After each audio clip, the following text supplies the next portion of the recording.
Buenas tardes, chicos. ¿Qué tal? ¿Cómo están? Buenas tardes, doctora. Hola, Hola, profe, Mora. bien, ¿y vos? Buenas tardes, doctora, a Buenas todos. noches. Buenas tardes a todos. Bueno, vamos a dar inicio. Vamos a dar hoy continuidad a las patologías del cuerpo uterino y endometrio. Vamos a hablar de lo que serían los pólipos endometriales y un ratito voy a aceptar. Doctora, el compañero Víctor está pidiendo para aceptar. No me aparece a mí nada. El que Yo me voy a hablar aparece ya para acepté. él. Sí, por favor. Así para que le pueda afectar sin problema. A lo que me parecían ya le acepté. Ahora mismo me figuran Alexandre, Emily, Fabricio, Juan, Kevin, Micaela, Rafael y Víctor. Víctor ya está, ya fue aceptado. No sé si me falta alguien más. Creo que entonces no, doctora, ya está. Ok, bueno. Creo que falta Cami. Sí, porque somos 2, 4, 6, 8 recién. 9 conmigo, ¿verdad? Sí, falta Cami. Y Jorge. Sí, voy a estar compartiendo, pero de igual manera, cuando se conecten vamos a aceptarles sin problema. No se olviden de dejarme sus presentes por chat, por favor, si quedan registrados.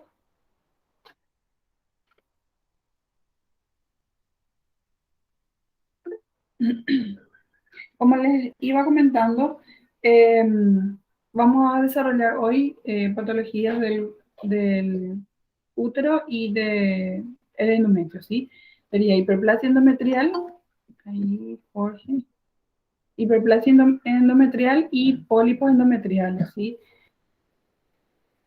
Ya que se avecina todo nuevamente, ya un nuevo examen, me comentaron el grupo, otro grupo que tienen examen de mañana en 8. ¿Puede ser? Así mismo, doctora. Ujú. Bueno, entonces lo que vamos a hacer es hoy dar lo que sería las patologías de endometrio. Y la siguiente clase damos lo que sería eh, cáncer, ¿sí? Hoy vamos a hablar nada más de lo benigno y cáncer de cuello uterino vamos a desarrollar la siguiente clase, la parte práctica. Porque tengo entendido que mañana el jefe tiene que dar cáncer de cuello. Entonces, en base a eso vamos a ir haciendo para poder dar un repaso general así de algunas cositas para el examen nuevamente, ¿sí? Como solemos hacer. Perfecto, doctora. Doctora, ¿cómo es su horario en el Sí, hospital militar? el mío. Sí, Y la verdad no tengo tanto así un horario fijo. En teoría tenía que ser de 7 a 5 nada más, pero yo estoy allá desde, vamos a ver, las 5:30, 6 de la mañana. Y hoy era mi posguardia, por ejemplo. Y recién nomás llegué. O sea, Ya, los jueves en el hospital, doctora. estoy de lunes a viernes, sí o sí. Y fin de semana Juan solo quiere posguardia. consultar, dice. ¿Cómo? Juan quiere consultar con su novia. Muy bien. sí, así mismo, doctora. Gracias. Sí, no, de lunes a viernes, de hecho, que estoy todos los días. En teoría hasta las 5 y los fines de semana, domingo es lo que hago, pero por guardia. Justamente este domingo es mi guardia. Es un domingo al mes. Y así. Bueno, cualquier cosita, en serio, si quieren consultar, no, ahí damos con eso. Bueno, voy a proyectar un ratito la pantalla para compartir y iniciamos.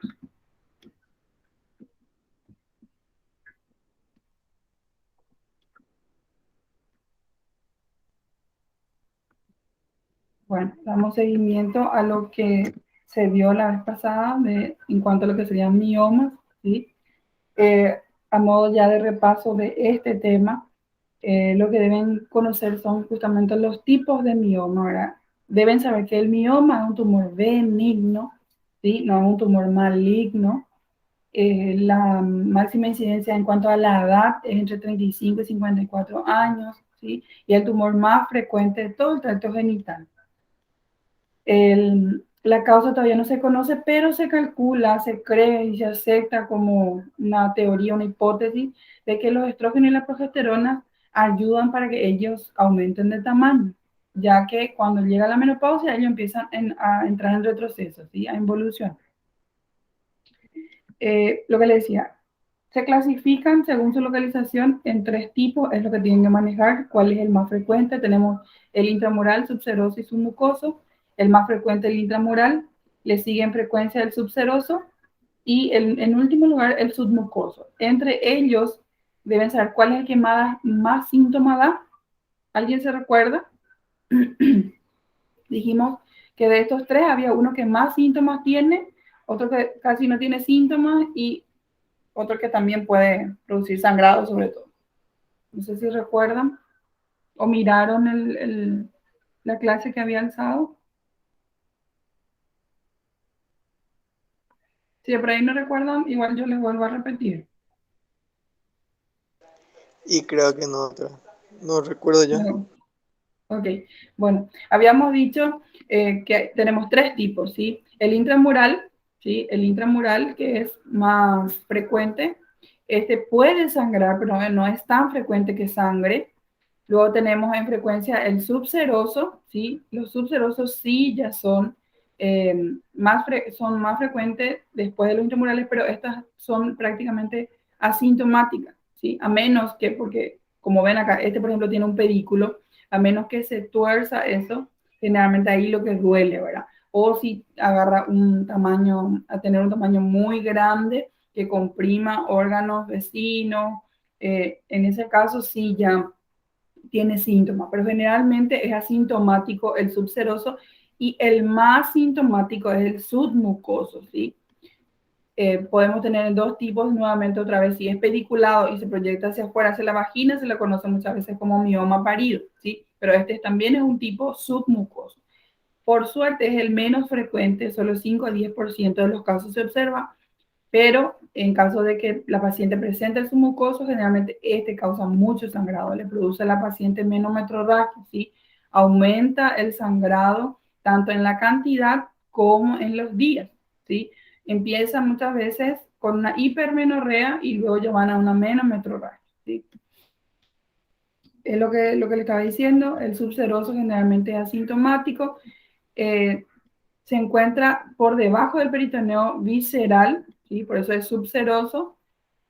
El intramural puede ser sintomático, el más frecuente, 55% de los casos, y los miomas submucosos son los menos frecuentes, 5 a 10%, pero estos son los que más síntomas producen, ¿sí? También algo importante de los miomas a volver a repasar son que los miomas pueden sufrir cierta degeneración, ¿sí? 5 tipos de degeneración hialina, quística, por calcificación, la degeneración roja y la maligna, ¿sí? La degeneración hialina es la más frecuente y se ve con mayor frecuencia en los miomas subserosos, ¿sí? La degeneración quística es poco frecuente, 4% nada más, y forma generalmente, como su nombre lo dice, al licuar todo lo que es el tejido hialino, forman quistes, ¿sí? De esos miomas. La degeneración cálcica se observa más en las pacientes menopáusicas, tampoco no es muy frecuente. La degeneración roja es aquella que se observa más durante el embarazo, ¿sí? Se produce por necrosis que ocurre cuando el mioma va creciendo, en poco tiempo va creciendo demasiado, ¿sí? Eso produce infarto a nivel de los músculos y necrosis, ¿verdad? Eso provoca dolor e irritación, evidentemente, peritoneal, y es lo característico, generalmente se observa en pacientes embarazadas, ¿sí? Y otro tipo de cambio degenerativo es el sarcomatoso o maligno, que por suerte es poco habitual, solo se observa en el 0.5% de los casos, ¿sí? En cuanto a la clínica, en las pacientes con mioma generalmente pueden haber pacientes asintomáticas, en el 50-80% de los casos, ¿verdad? Y solamente saber que tienen mioma por el hecho de que se hicieron un control anual, que generalmente es lo recomendado una vez al año, se hace una ecografía y se encuentra, es un hallazgo casual, ¿sí? Pero en aquellas que son sintomáticas generalmente lo son porque aumentan muy rápido de tamaño, producen dolor, pueden hacer sangrar demasiado a la paciente, le produce una hemorragia uterina, o en todo caso son pequeños pero múltiples, entonces también producen dolor, ¿sí? En cuanto al sangrado, a la hemorragia uterina es el síntoma más frecuente que presentan las pacientes con mioma y los más intensos generalmente se deben, como dijimos en principio, a los miomas submucosos, ¿sí? Aunque también mencionamos que las intramurales pueden producir metrorragia, ¿sí? Suelen provocar un aumento en la cantidad y la duración de la menstruación, como dijimos, y es más raro que ocasionen sangrados intermenstruales irregulares, ¿verdad? Los miomas. Generalmente se menstrua, o sea, el sangrado se produce con el ciclo, pero cambia en cuanto a la duración y la cantidad, ¿sí? También dijimos que pueden producir dolor. Ese dolor puede ser persistente, crónico, o puede ser como una sensación de pesadez, puede ser agudo también, y muchas veces si es agudo, generalmente se debe a la torsión de los miomas pediculados, ¿sí? Que le había mostrado en la imagen al inicio. En los submucosos es posible inclusive que aparezcan dolor que se asocia a la dilatación cervical por las contracciones del útero, ¿verdad? En el caso de un mioma parido, ¿verdad? Dijimos que es un tipo submucoso. Y les había comentado que si crece, por ejemplo, un mioma subseroso que se encontraba por debajo mismo del peritoneo visceral, cuando ellos crecen demasiado, pueden producir síntomas por compresión, ¿sí? Ya que el tamaño del útero también va aumentando y pueden comprimir la vejiga o el recto o el uréter o el intestino, ¿sí? Si comprime la vejiga, generalmente las pacientes tienden a querer ir a orinar a cada rato, ¿sí? El recto tiene dificultades para defecar, ¿sí?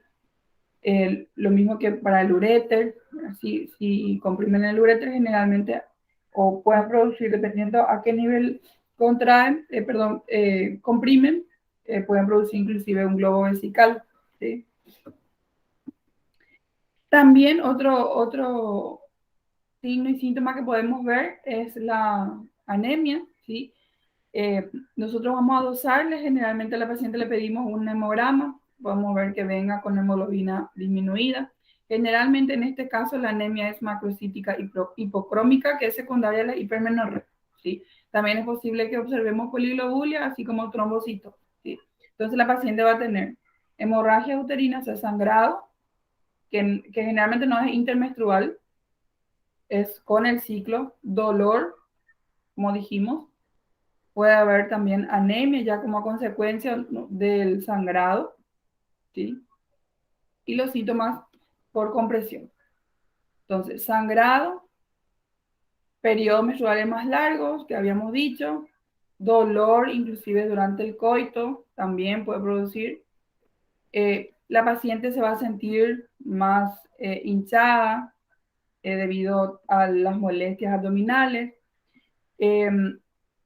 Pueden aumentar de peso las pacientes y por los síntomas de compresión pueden tener necesidad de orinar con frecuencia, si es que lo que se comprime es la vejiga, ¿sí? Y en caso de que la paciente esté embarazada, puede haber complicaciones durante el parto, ¿sí? O el embarazo mismo, ¿sí? Habíamos visto la clase pasada, en cuanto a la infertilidad, el mioma muchas veces puede impedir la fecundación o la implantación, dependiendo de dónde se localice nuestro mioma, ¿verdad? Por eso que el riesgo de aborto en las pacientes con mioma es elevado, aumenta. En cuanto al crecimiento, solo 20% de los miomas crecen durante el embarazo y regresan tras el parto. Sugiriendo nuevamente, ¿verdad?, en lo que habíamos pensado en la etiopatogenia de la influencia hormonal, ¿sí?, del estrógeno y la progesterona. En cuanto a la degeneración roja, dijimos que este tipo de degeneración se observa más en el embarazo. ¿Por qué? Por el rápido crecimiento del mioma. Y suele, por eso, aparecer durante el embarazo, ¿sí?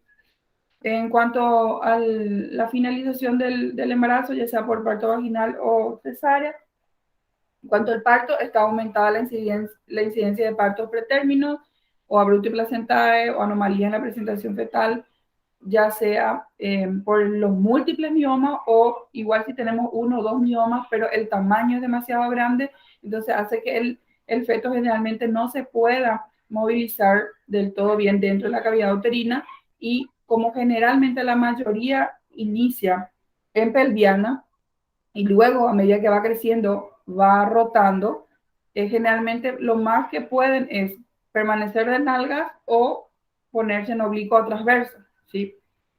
Por esa razón.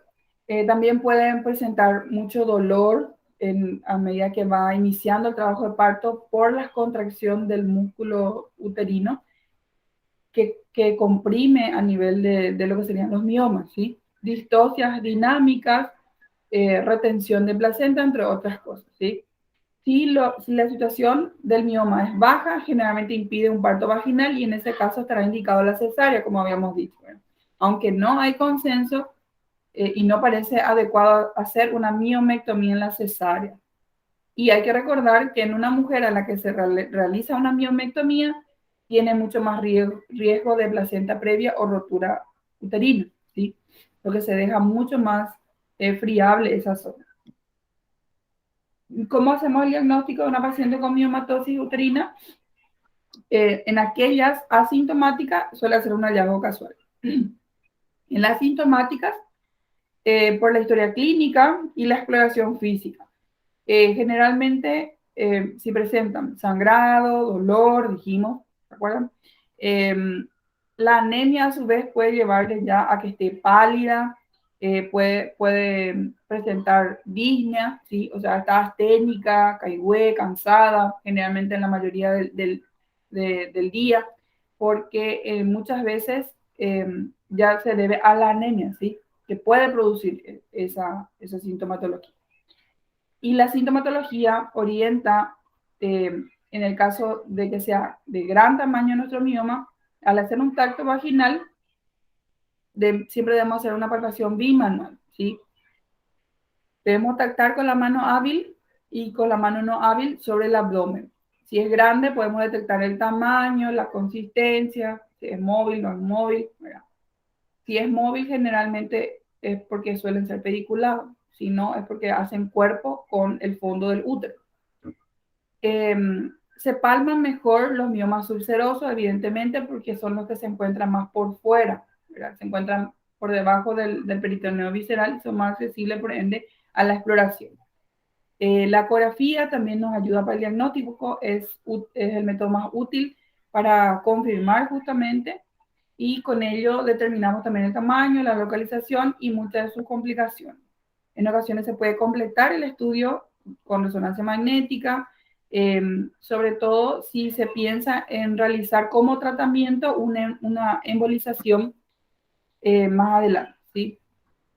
Y como tratamiento y diagnóstico se puede utilizar la histeroscopía, pero en el caso de miomas submucosos nada más, ¿sí? Porque entramos por dentro, ¿sí? A través de vagina. Esto es lo que habíamos dicho. La exploración física, tacto bimanual, ¿sí? Mano hábil por vagina y no hábil por arriba, abdomen, ¿sí? Para contraponer y tactar en lo posible, ¿verdad? Sobre todo si es grande, se tacta bastante bien. Método auxiliar diagnóstico, ecografía, histeroscopía, ¿sí? El más útil y el más barato, por así decirlo, es la ecografía. Si tienen acceso en su unidad, también podemos utilizar la histeroscopía, que es ya diagnóstico y tratamiento en el caso de los submucosos, ¿sí? Y la resonancia magnética solo en aquellos casos donde se piensa como tratamiento realizar una embolización, ¿sí? Justamente, el tratamiento es variado, ¿verdad? Depende de la sintomatología y del deseo de gestar todavía de la paciente. Si una paciente que ya no tiene deseo de gestación, ya tiene una paridad satisfecha, ya tiene más de 3, 4 hijos o 3, 4 cesáreas, ya no piensa embarazarse, ya no quiere embarazarse, bueno, generalmente en ese caso lo ideal es hacer una histerectomía, ¿verdad?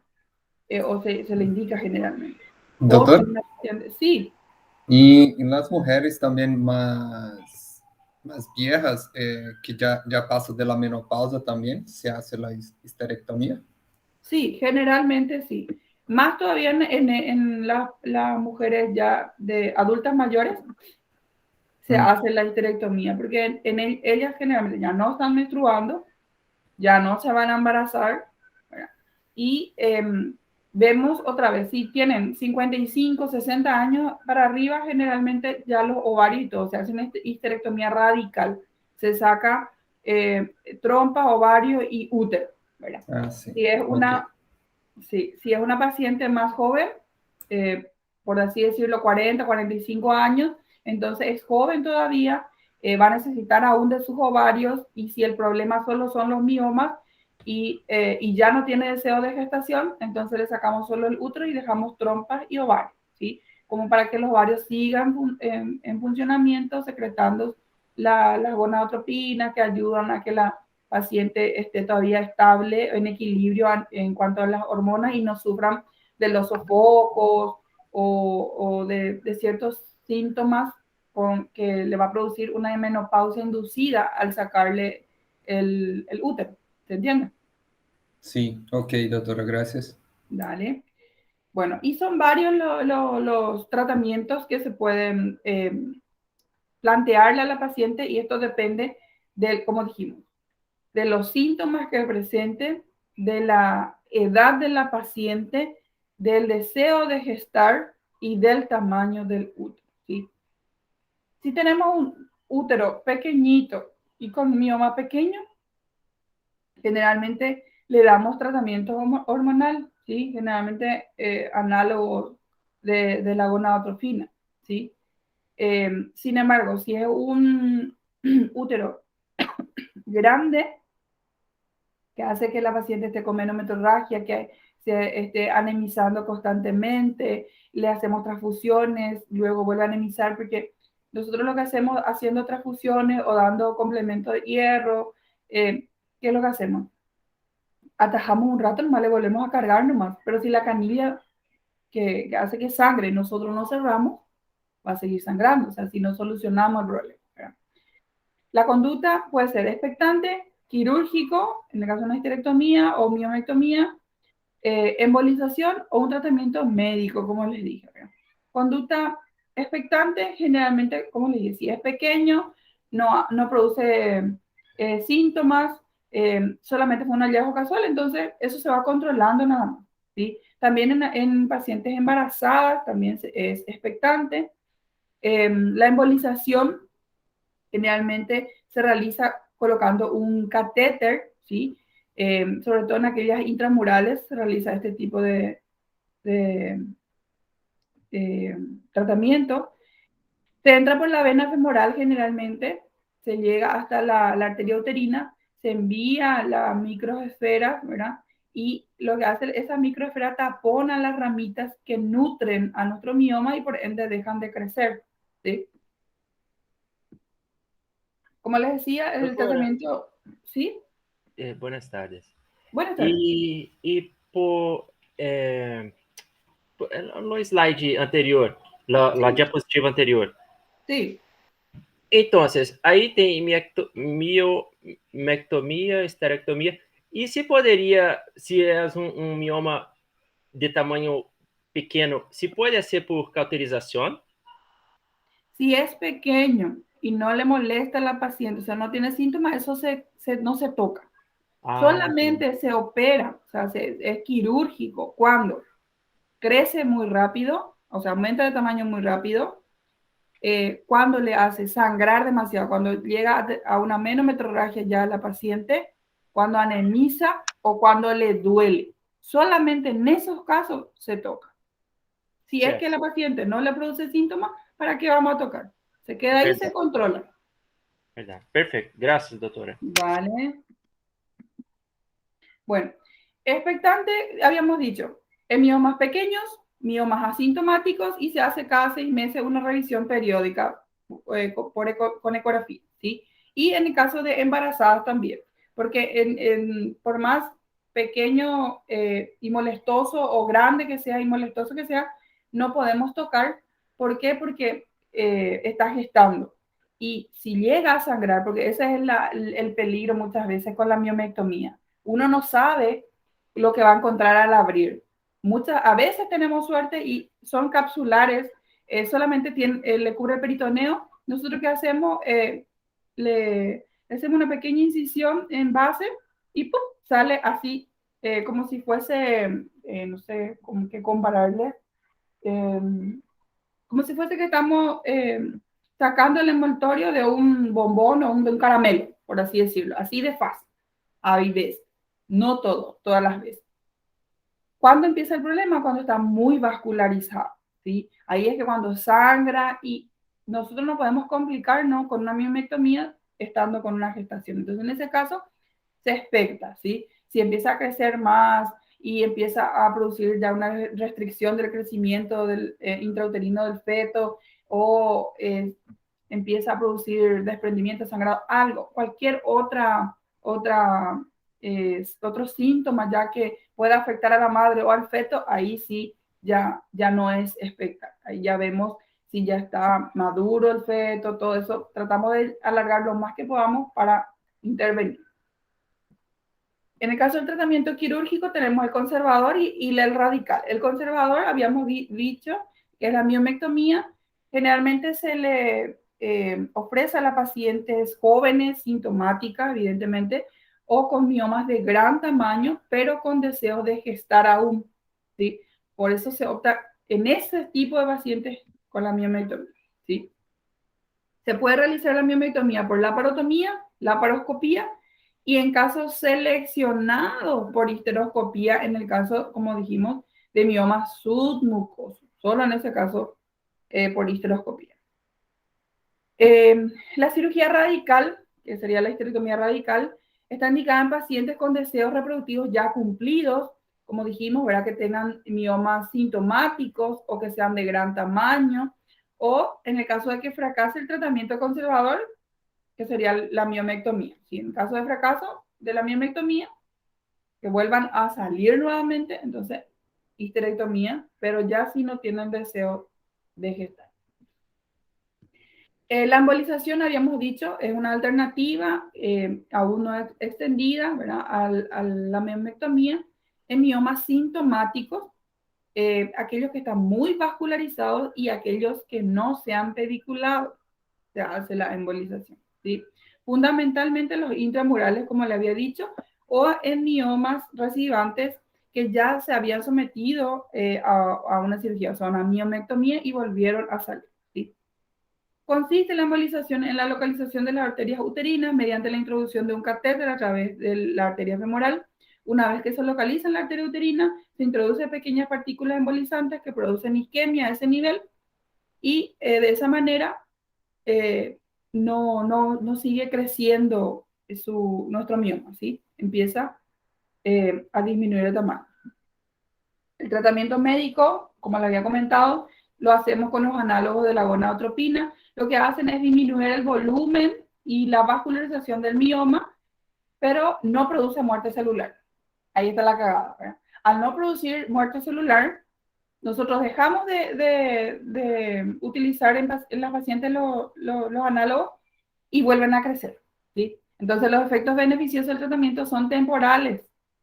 Las ventajas de la utilización de los análogos son cuando se utilizan previo a una cirugía, ¿verdad? Porque disminuye la hemorragia intraoperatoria, porque facilita la resección, laparoscópica en caso de los miomas subserosos, inducen a una atrofia endometrial, por lo que posibilita la resección histeroscópica en el caso de los miomas submucosos, ¿sí? Entonces, como previo a una cirugía, están indicados y tienen buen efecto los análogos de la gonadotropina, ¿sí? El tratamiento, en cuanto al tratamiento médico todavía, puede utilizarse también cuando está contraindicado el tratamiento quirúrgico, ¿sí?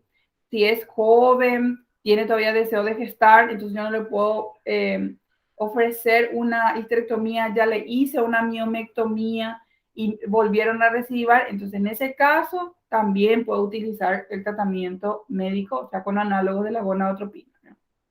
Y otros tratamientos que se puedan hacer son tratamientos sintomáticos, ¿verdad? Para el dolor le voy a dar analgésico, si está un poco anémica y no es todavía para transfundir, les voy a dar hierro para la anemia.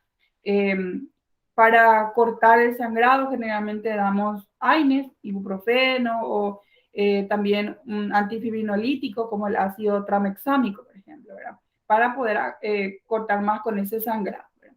Muchas veces si es demasiado el sangrado, no corta enseguida, pero disminuye al menos la cantidad, ¿verdad? Entonces la paciente se siente un poquito mejor también, porque es demasiado bochornoso, a veces tiene que usar inclusive pañal porque sangran bastante. Ahora pasamos a lo que serían los pólipos endometriales, si es que no hay duda en cuanto a los miomas. ¿Quedó claro esa parte? Chicos. Sí, doctor, quedó claro. Ok, excelente. Bueno, pasamos ahora a los pólipos endometriales. Los pólipos son protrusiones benignas, también al igual que los miomas, del endometrio, ¿sí? Contienen abundantes vasos sanguíneos, por lo que son causa frecuente de metrorragia en la menopausia, ¿sí? Las transformaciones malignas de estos pólipos son raros, solo en menos del 5%, aunque es frecuente que se lo asocie con el adenocarcinoma de endometrio, que se observa en el 10 a 30% de los casos, ¿sí? Serían estos los pólipos endometriales, ¿sí? Y la paciente con pólipo endometrial, generalmente lo más habitual que presente también son sangrados, aunque a menudo son asintomáticos, ¿sí? La edad más frecuente de aparición de los pólipos es entre los 30 a 60 años, o sea, muy parecido a los miomas, ¿sí? Y el diagnóstico es, esto es importante, anatomopatológico, ¿sí? Nosotros no podemos, no es como en el caso del mioma, que nosotros el diagnóstico podemos hacer gracias a la clínica y confirmamos con la ecografía o la histeroscopía. Nosotros el diagnóstico recién lo hacemos con el estudio anatomopatológico, ¿sí? La ecografía transvaginal o la histeroscopía te van a hacer sospechar, pero hasta que vos no biopsies y estudies ese pólipo o ese crecimiento, ese nodulito que vos encuentras ahí en endometrio, no vas a poder saber si es o no un pólipo endometrial, ¿sí? Entonces, diagnóstico de pólipo endometrial, chicos, es anatomopatológico, ¿sí? La sospecha lo vamos a hacer por ECO-TV o histeroscopía.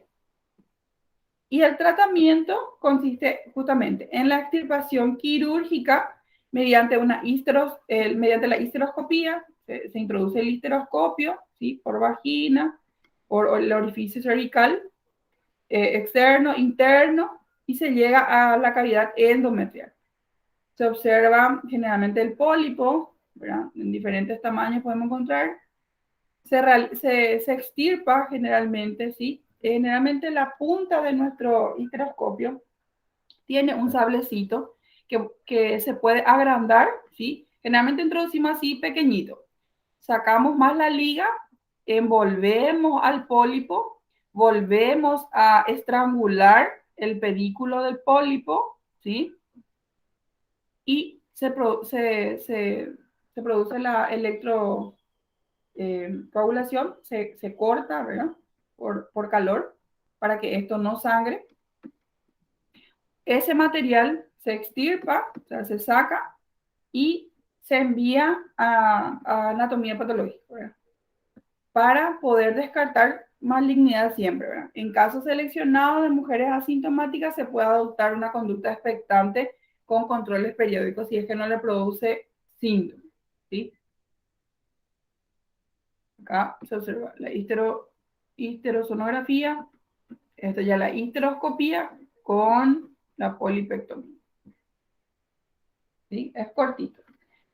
Y otra patología del endometrio es la hiperplasia endometrial, ¿sí?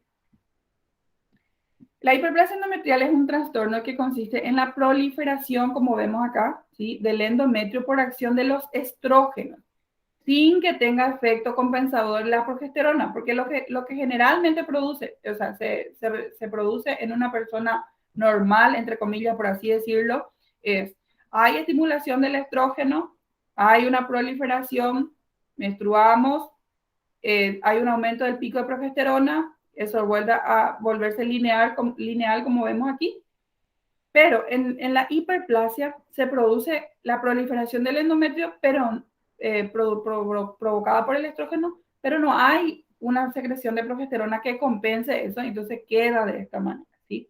Es una enfermedad que se da fundamentalmente en mujeres con ciclos anovulatorios, ¿sí? Aquellas que no menstruan generalmente. Y en este caso, la hiperplasia endometrial, el diagnóstico también es anatomopatológico, al igual que el pólipo, ¿sí?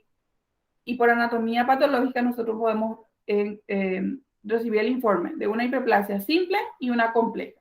La hiperplasia simple presenta un endometrio con alteraciones a nivel de la arquitectura de la glándula y puede mostrar inclusive quistes que dan el aspecto de un queso suizo, ¿sí? Lo que generalmente va a informar nuestro anatomopatólogo, ¿sí?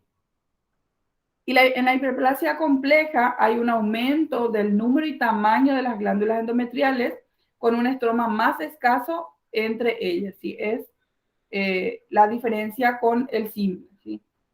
Esto crecen más, tienen tanto en número como en tamaño, ¿verdad? Y así tenemos una hiperplasia simple con atipias y una compleja con atipias, ¿sí? La hiperplasia simple con atipia se refiere a las lesiones de hiperplasia simple que se asocian a atipia celular. O sea, ahí a nivel celular vamos a encontrar diferencias, deformes, ¿verdad? Vamos a encontrar algo raro. O sea, va a encontrar nuestro anatomopatólogo y ya nos va a informar, ¿sí? En la hiperplasia compleja con atipia es asociación también de células atípicas y nucleares a la lesión de hiperplasia compleja que ya describimos anteriormente, donde va a haber mayor aumento del número y del tamaño de las células, ¿sí? Y el potencial evolutivo, en caso de que presente en principio una hiperplasia simple en comparación a una hiperplasia compleja, a que malignice, es solo del 1 al 3% en aquellas que tengan hiperplasia sin atipia, ¿sí? Sin embargo, de 8 a 29% se eleva el porcentaje en aquellas que tienen hiperplasia con atipia, ¿sí? Acá vemos justamente un endometrio normal, una hiperplasia ya endometrial, ¿vieron? Cómo es diferente con la proliferación y que evolucione a un cáncer de endometrio, ¿sí? ¿Y cuáles son los factores de riesgo para nuestra hiperplasia endometrial? En general se aceptan los mismos factores de riesgo que para un adenocarcinoma de endometrio, que son la obesidad, la diabetes, hipertensión, ¿verdad? La anovulación o patologías que produzcan a la paciente anovulación, como lo serían el síndrome de ovario poliquístico o hemorragias disfuncionales perimenopáusicas, y la administración de estrógeno, pero que no sea compensado con progesterona, ¿sí? Lo mismo que ocurre en el proceso de la anovulación, la secreción de estrógeno continuo sin compensación de progesterona al no haber ovulación, ¿sí? Y el diagnóstico, como dije anteriormente, al igual que el pólipo endometrial, es anatomopatológico el diagnóstico, ¿sí? Y ante la sospecha de patología endometrial, por la presencia de clínica, siempre debemos de hacer la biopsia y mandar a la anatomía patológica, ¿sí? Por hallazgos ecográficos, nosotros, ecográficamente hablando, podemos sospechar, ¿sí?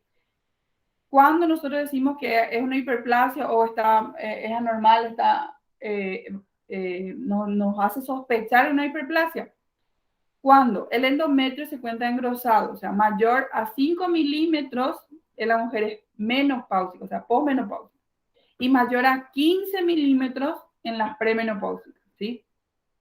En aquellas que todavía no están en edad de menopausia, pero ya recién menstruaron todo y mantienen un endometrio de 15, por así decirlo.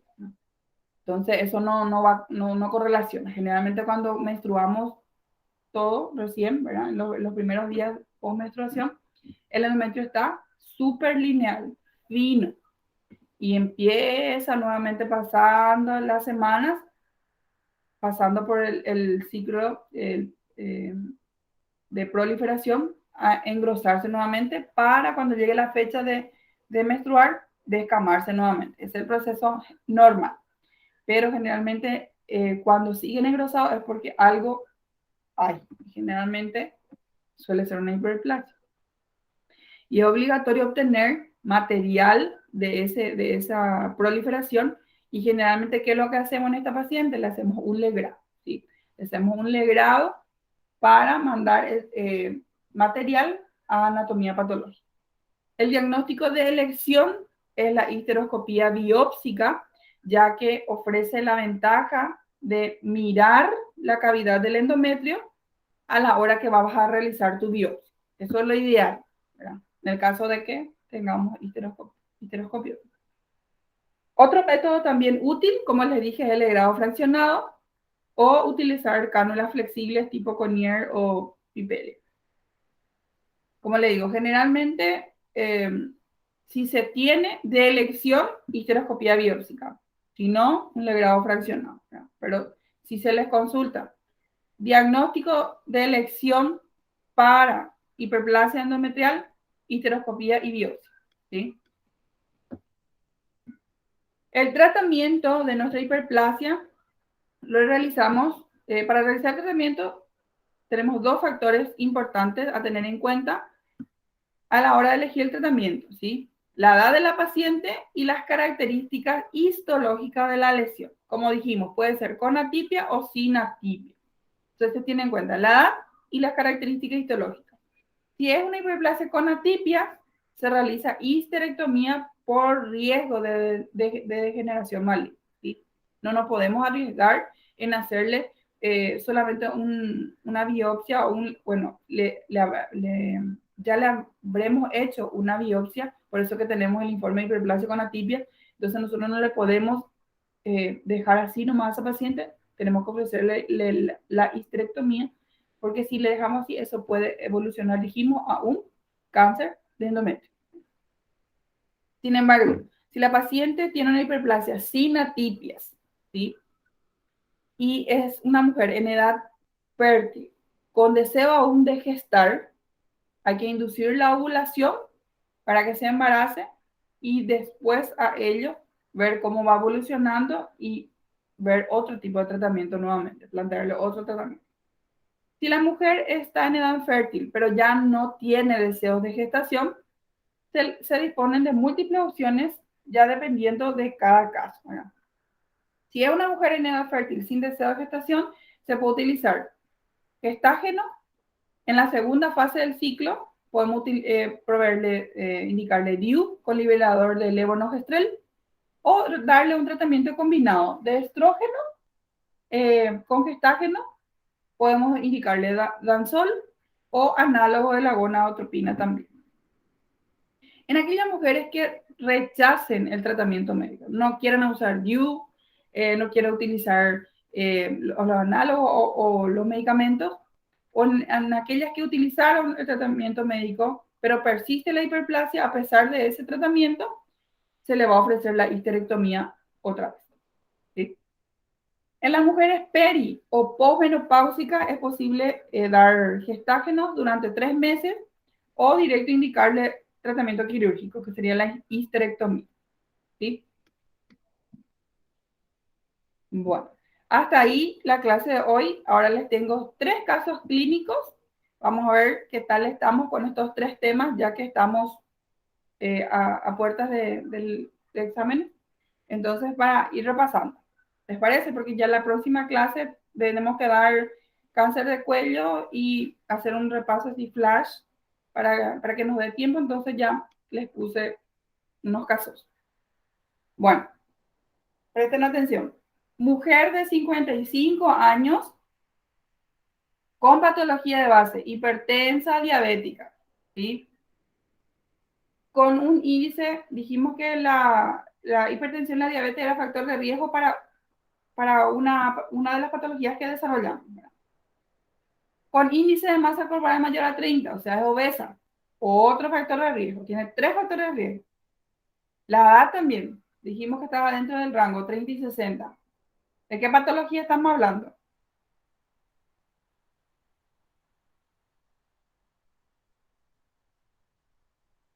¿Todavía no sabemos? Vamos a continuar leyendo porque nos va a decirlo. Acude a la consulta de ginecología por sangrado vaginal de varios días de evolución. Tras 5 años de menorrea, o sea, ella ya no menstruaba. A partir de los 50 ella ya no menstruaba. O sea, es menopáusica ya la paciente. 5 años de no haber menstruado, empieza a tener sangrado por vagina, es obesa, hipertensa y diabética. La línea endometrial mide por ecografía 10 milímetros. ¿Y cuántos milímetros dijimos que ya se tiene que biopsiar en una paciente menopáusica?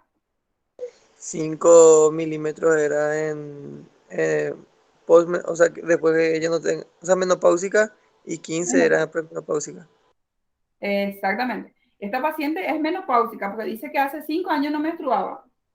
Tiene hipertensión, diabetes, es obesa, tiene los 3 factores de riesgo que citamos, ¿verdad?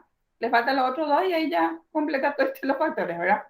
Aparte de eso, la línea, o sea, el endometrio se encuentra engrosado, 10 milímetros. Para ella, ese ya es engrosado, ¿verdad?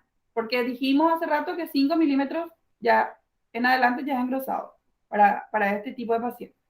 Se le hizo entonces la histeroscopía con biopsia y se envió a estudio anatomopatológico. El anatomopatólogo informa una hiperplasia endometrio compleja atípica. Atípica, ¿sí? 55 años. ¿Qué tratamiento le vamos a dar? Histerectomía total con salpingo-oforectomía bilateral. Se refiere sacar el útero, las trompas y los ovarios. B, darle análogos de la gonadotropina, que sería el tratamiento médico.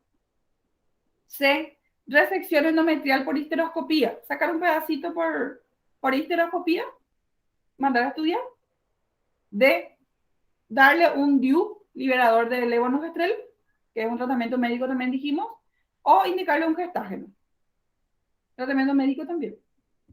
¿Qué vamos a hacer con esta paciente? ¿Qué tratamiento? Opción A. Por la edad, la opción A. La opción A. Opción A. Muy bien. ¿Por qué no le vamos a dar un tratamiento médico? Uno, porque dijeron la edad.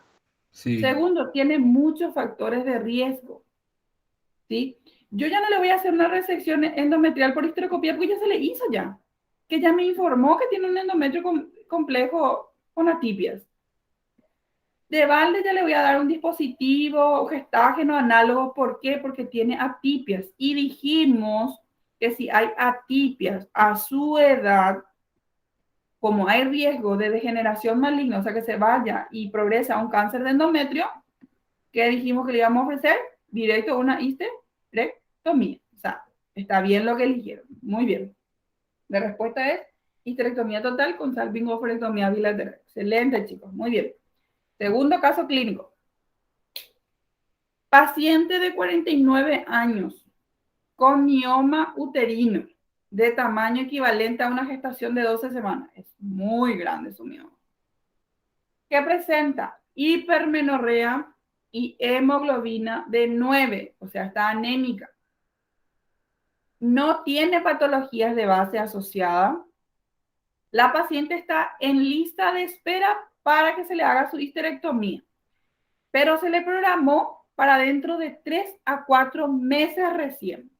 En este caso, en esta paciente, está indicado el tratamiento preoperatorio con A, estrógenos, B, ergóticos, dopaminérgicos, C, inhibidores de la fibrinólisis, D, análogo de la gonadotropina, E, derivado del cortisol de centeno. ¿Qué tratamiento le vamos a dar? Ella tiene un mioma grande, 49 años, está anemizando, ya está lista de espera para cirugía histerectomía, pero ¿qué podemos hacer preoperatorio? Un tratamiento médico que habíamos dicho en la clase. ¿Qué le damos? Estrógeno, ergótico, inhibidor de la fibrinólisis, análogos de la gonadotropina o los derivados de cornezuelo. Que sería lo mismo que Yo estoy entre A y D, doctora. A y D. Sí, Juan A o dice D. A y D. Bueno, ¿quién da más? ¿Quién da menos?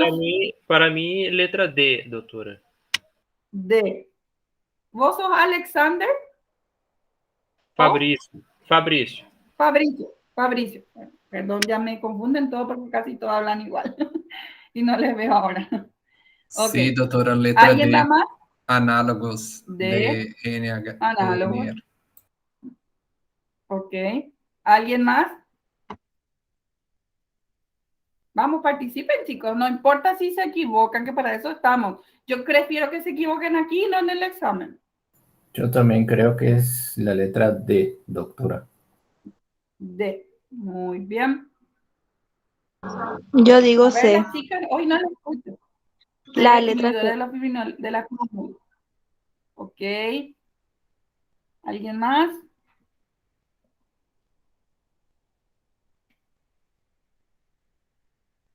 ¿Nadie? Bueno. Empezamos con Juan, creo que era que me dijo estrógeno o análogo de la gonadotropina. ¿Por qué pensás que es estrógeno primero? Y como suplemento nomás, doctora, mientras espera, además que es una paciente que ya o sea, no va a embarazarse, entonces tratamiento estrogénico nomás. Bueno, te voy a explicar por qué el estrógeno no hay que darle.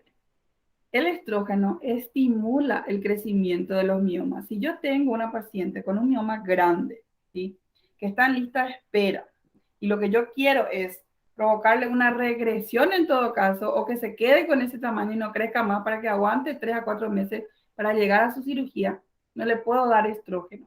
Justamente cuando hablamos de miomas dijimos, no sé si te acuerdas, que la etiopatogenia está desconocida aún, pero se acepta la relación que existe con el estrógeno y la progesterona por el hecho de que cuando llegan a la menopausia, los miomas entran en regresión, disminuyen de tamaño. Significa esto que los estrógenos ayudan a aumentar de tamaño y por eso también las pacientes que están embarazadas con mioma empiezan a crecer rápido su mioma, porque hay mucha sobreestimulación hormonal ahí. Entonces, estrógenos yo no le puedo hacer a esta paciente porque me va a empezar a crecer más el mioma. ¿Se entiende? Perfecto, doctora, perfecto. Ok. Y los que me dijeron análogos, hubo otra paciente, otra alumna, inhibidores de la fibrinólisis. Una de las chicas creo que dijo, no va a ser, o sea que no, tampoco le vamos a dar inhibidores de la fibrinólisis a esta paciente. ¿Por qué? Porque nosotros, ¿qué es lo que vamos a hacer con los inhibidores? Los inhibidores de la fibrinólisis, lo único que van a hacer es tratar de licuar lo que serían los miomas y hacer que pasen a una degeneración quística. O sea, no van a disminuir el tamaño, ¿sí? Lo que van a tratar de hacer es tratar de ir causando lisis, pero no me van a solucionar, no me van a disminuir el tamaño, ¿sí? Va a ser en vano más o menos el darle estos inhibidores. Y aquellos que eligieron análogo de la gonadotropina están en lo correcto. Así mismo. Esa es la respuesta correcta. Porque dijimos hace rato que los análogos de la gonadotropina, ¿qué es lo que hacen? Disminuyen el volumen y la vascularización de los miomas. Por ello, habíamos dicho, están indicados preoperatorios. porque disminuye el sangrado, ¿se acuerdan? Que habíamos dicho. Disminuye el tamaño, ¿sí? ¿Se acuerdan? Sí, doctora. Excelente. Entonces, la respuesta correcta son los análogos de la gonadotropina. Último caso, y ya les dejo después. Para terminar, dice, ante una mujer de 60 años que padece una hiperplasia endometrial atípica, ¿sí? ¿Cuál de los siguientes tratamientos es el más adecuado? ¿Sí? 60 años, hiperplasia endometrial atípica, ¿sí? A, clerado fraccionado. B, histerectomía con conservación de los anexos. C, histerectomía radical, donde se extirpan los anexos. D, 25 miligramos de gestágeno durante un mes. Y E, radioterapia externa. ¿Qué tratamiento es el más adecuado para esta paciente? Opción C, Histerectomía doctora. radical. Opción C, muy bien. Le vamos a hacer una histerectomía radical porque la paciente ya es menopáusica, ya no va a utilizar sus ovarios, ni trompa, ni útero, y tiene una hiperplasia endometrial atípica. No puedo yo arriesgarme en dejarle los anexos porque me puede llevar después a un CA, ¿sí? Entonces, saco completito. A eso se refiere histerectomía radical. Excelente, chicos. Estoy muy contenta porque están bastante bien. Excelente. Ahora, para la siguiente clase vamos a estar desarrollando, como les dije, cáncer de cuello uterino, porque es lo que me dijo que el doctor va a dar mañana, entonces vamos a repasar nosotros esto, ¿sí? Sí, doctora. Ok, Sí, doctora. doctora, perfecto. Dale. Bueno, que tengan buenas noches. Nos vemos la siguiente semana, ¿sí? Gracias, doctora, igualmente. Doctora, chao, chao. Vale, doctora, hasta la próxima semana. Chao, hasta luego. Igualmente, buen fin de a todos.